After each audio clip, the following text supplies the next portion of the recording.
أعوذ بالله من الشيطان الرجيم. بسم الله الرحمن الرحيم.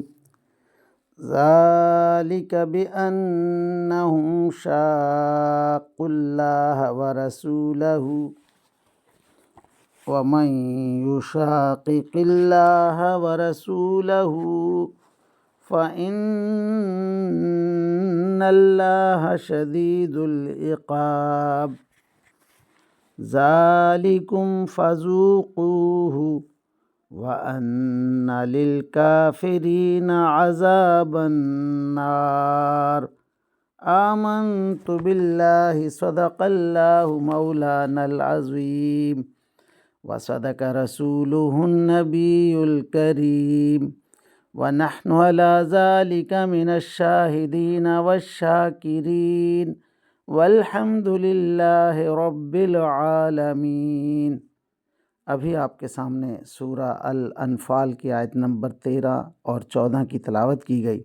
انشاءاللہ کچھ ہی دیر بعد عزت مآب روشن نواز صاحب انہی آیات کا ترجمہ، تشریح اور تفسیر بیان فرمائیں گے۔ اللہ تعالیٰ سے دعا ہے کہ ہمارا پڑھنا اور آپ لوگوں کا سننا اللہ تعالیٰ قبول و منظور فرمائے اور اس پر عمل کی توفیق عطا فرمائے، آمین یا رب العالمین۔ اعوذ باللہ من الشیطان الرجیم، بسم اللہ الرحمن الرحیم۔ ملتان سے شاہ نواز تمام دوستوں کو السلام علیکم ورحمۃ اللہ وبرکاتہ۔ دوستان گرامی، آپ کے سامنے سورہ انفال کی آیت نمبر 13 اور 14 کی تلاوت کی گئی۔ اب انہی آیات کریمہ کی آسان تشریح ترجمہ مفتی تقی عثمانی کا لکھا ہوا اور تفسیر ابن کثیر سے، اور عنوان ہے میدان بدر میں فرشتوں کی آمد۔ یہ اس کا چوتھا حصہ ہے۔ بسم اللہ الرحمن الرحیم۔ یہ اس لیے کہ انہوں نے اللہ اور اس کے رسول سے دشمنی مول لی، اور اگر کوئی شخص اللہ اور اس کے رسول صلی اللہ علیہ وسلم سے دشمنی مول لیتا ہے تو یقیناً اللہ کا بڑا سخت عذاب ہے۔ یہ سب تو اب مزہ چکھ لو۔ اس کے علاوہ وہ حقیقت یہ ہے کہ کافروں کے لیے اصل عذاب دوزخ کا ہے۔ اللہ اکبر، اللہ اکبر۔ اب ان آیات کریمہ کی تفسیر ابن کثیر سے، عنوان ہوتا ہے میدان بدر میں فرشتوں کی آمد۔ اس کا چوتھا حصہ۔ حضور علیہ الصلوۃ والسلام قاسم سے روایت فرماتے ہیں کہ نبی پاک صلی اللہ علیہ وسلم نے فرمایا کہ میں اللہ تعالیٰ کے عذاب میں مبتلا کرنے کے لیے نہیں مبعوث ہوا، یعنی اللہ تعالیٰ کی طرف کا عذاب جیسا کہ پہلی امتوں پر ہوتا رہا ہے، بلکہ خود لڑ کر، گردنیں مار کر اور قید کر کے انہیں عبرتناک نتیجے پر پہنچاؤں گا۔ ابن جریر کہتے ہیں کہ گردنیں مارنا اور کھوپڑی پھوڑنا مراد ہے۔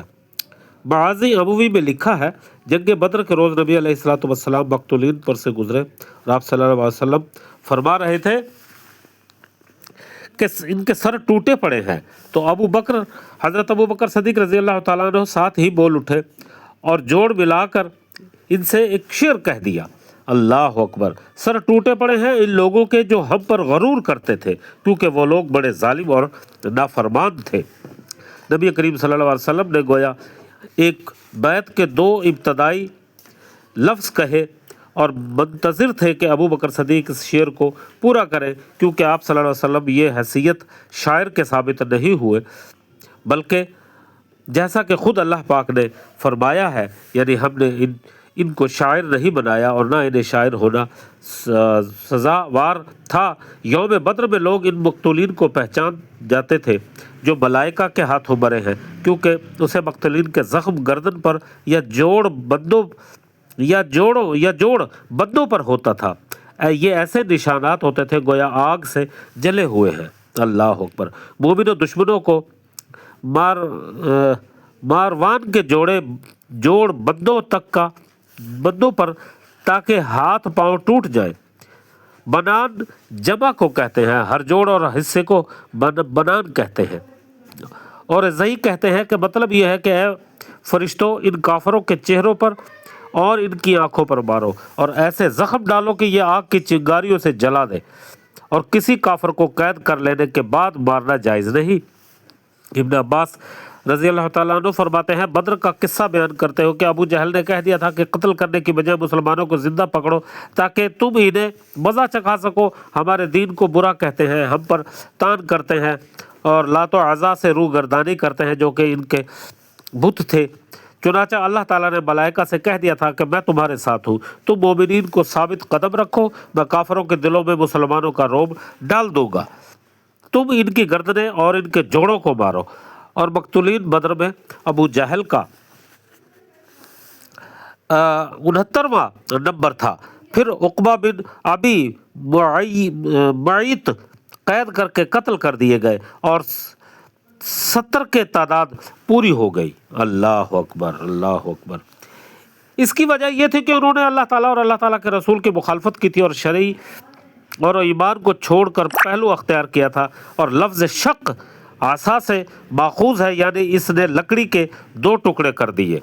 ارشاد ہے کہ جس نے اللہ تعالیٰ اور اس کے رسول صلی اللہ علیہ وسلم سے علیحدگی کی یعنی مخالفت اختیار کی، کیا وہ نہیں جانتا کہ اللہ تعالیٰ مخالفت کرنے والے پر غالب ہے؟ کسی بات میں ان کو بھول چوک نہیں ہونی چاہیے۔